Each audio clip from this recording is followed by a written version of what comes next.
करती है अभी तक? पोस्टमार्टम रिपोर्ट आप देखेंगे, पूरा बदन नाखूनों के जख्म से भरा पड़ा है, प्राइवेट पार्ट पे इंजरी है। फॉरेंसिक रिपोर्ट में अंडरगारमेंट में ह्यूमन सीमन मिल रहा है। माता पिता का है क्या? अगर इन हालातों में भी अगर यह आत्महत्या लगता है, हमें तो यह लगता है कि आत्महत्या की तरफ एक साजिश के तहत केस को मोड़ा गया, फर्जी साक्ष्य और सबूत क्रिएट किए जा रहे हैं ताकि असली गुनाहगारों पे पर्दा डाला जा सके। नमस्कार, प्रभात खबर में आपका स्वागत है। मैं हूं आपके साथ राज कमल। देखिए, नीट छात्रा मौत मामला इन दिनों तूल पकड़ते जा रहा है। हर रोज़ नए नए विवाद खड़े हो रहे हैं। जांच जैसे जैसे आगे बढ़ रही है, कई राज से पर्दे उठते जा रहे हैं। पीड़ित परिजनों ने डीजीपी से मुलाकात की।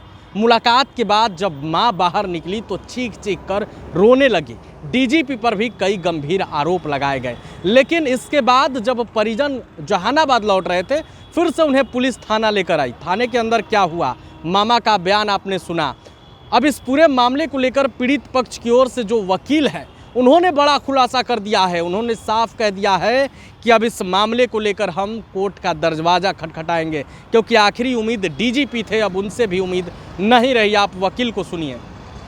अगर इन हालातों में अभी भी पुलिस को यह आत्महत्या लगता है, तो हम अपने मीडिया के भाइयों से मैं अनुरोध करता हूं कि आप डीजीपी महोदय से पूछें कि यह आत्महत्या है या बलात्कार है। देश को बताएं कि यह आत्महत्या है या बलात्कार है। इस केस में लिपापोती हो रही, हमें इंसाफ की कोई उम्मीद नहीं है। डीजीपी से मुलाकात के बाद वहाँ क्या बताया गया? परिजनों को आत्महत्या है या फिर? डीजीपी साहब से हमारी बातचीत नहीं हो पाई।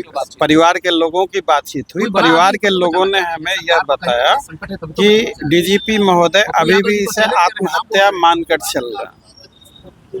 तो अब तो होगा ही, अब तो बड़ा स्थितियां बन रही और गंभीर बन रही। पुलिस जितना चाह रही है कि यह काफी दुखद है। इसको इग्नोर करें। यह इस बात का जवाब डीजीपी महोदय ही देंगे कि इस केस में क्या हो रहा है। अच्छा ही करती है अभी तक। पोस्टमार्टम रिपोर्ट आप देखेंगे, पूरा बदन नाखूनों के जख्म से भरा पड़ा है, प्राइवेट पार्ट पे इंजरी है। फॉरेंसिक रिपोर्ट में अंडरगारमेंट में ह्यूमन सीमन मिल रहा है। माता पिता का है क्या? अगर इन हालातों में भी अगर यह आत्महत्या लगता है, हमें तो यह लगता है कि आत्महत्या की तरफ एक साजिश के तहत केस को मोड़ा गया, फर्जी साक्ष्य और सबूत क्रिएट किए जा रहे हैं ताकि असली गुनाहगारों पे पर्दा डाला जा सके।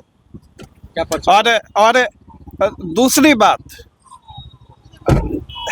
ये मृतका के पूरे शरीर पे, जैसा कि उनके माता पिता ने बताया, नाखूनों के जख्म थे। डॉक्टर को बताया गया। ये डॉक्टरों ने यह बात पुलिस को बताई या नहीं बताई कि मृतका के सारे बदन पे जख्म है?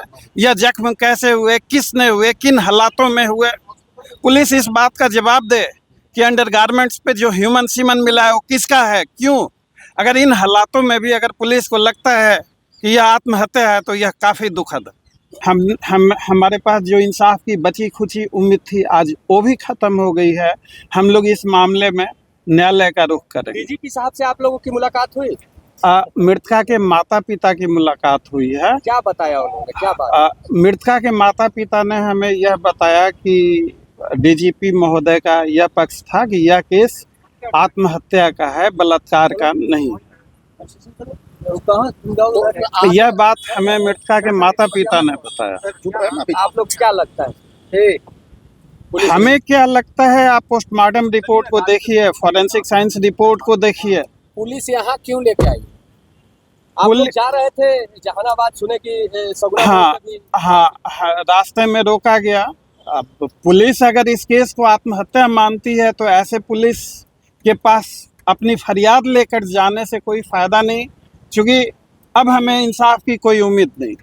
क्या लगता है जबरन लाया गया? पुलिस ने रोककर गृह मंत्री से कहा मिलने के लिए, लेकिन परिवारजन काफी दबाव में थे।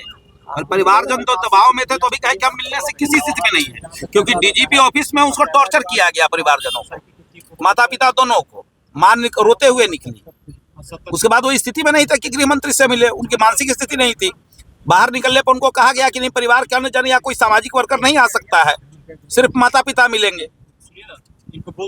क्या लगता है जबरदस्ती लाया गया या?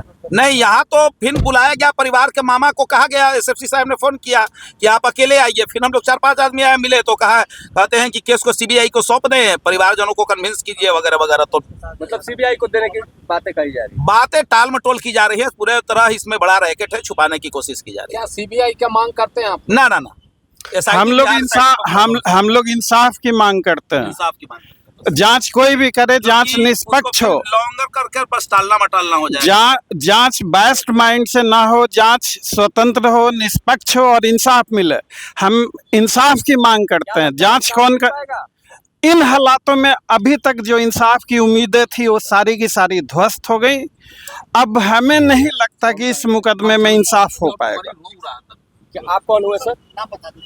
मेरा नाम एसके पांडे हुआ। इस केस को मैं पीड़िता की तरफ से देख रहा हूँ। प्रभातखबर.com, विश्वास वही, रफ्तार नहीं।